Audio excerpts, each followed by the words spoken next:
አሜን። ኢየሱስ መደነቅ ይሁንላችሁ። የእግዚአብሔር ሰው እሺ እንደዚህ እናቴ በጣም ታማ ነበረና እሺ ከዛ በኋላ አንተ ጸለይልኝ። ከዛ በኋላ አሁን ድና መሄድ ማትችለው ገበያ መሄድ ማትችለው ውጭ ሽንት ቤት ራሱ መሄድ ማትችለው አሁን በራሷ እግር መሄድ ጀምራለች። አንተ ከጸለይክ በኋላ እኔ ከጸለይኩ በኋላ አዎ፣ ስለዚህ በጣም ደስ ብሎኛል። ለኔ እግዚአብሔርን አከብሩልኝ። ዋው! አሁን እናትሽ መሄድ ጀመረች።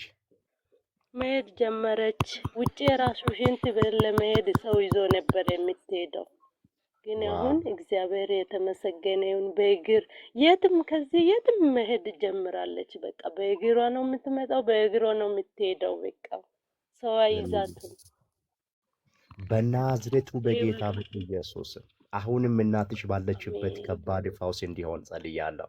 አሜን አሜን። አንቺ ልጅ ጌታ ኢየሱስ ምስክር ለቤተሰብሽ ፈውስ በረከት ያደርግሻል። እግዚአብሔር አሜን። እግዚአብሔር አስደናቂ ነገር ባንቺ ላይ ያደርጋል። አሜን። መደነቅና መገረም እኔ አሁን ቅድም አስቴር እሷን አውቃታለሁ።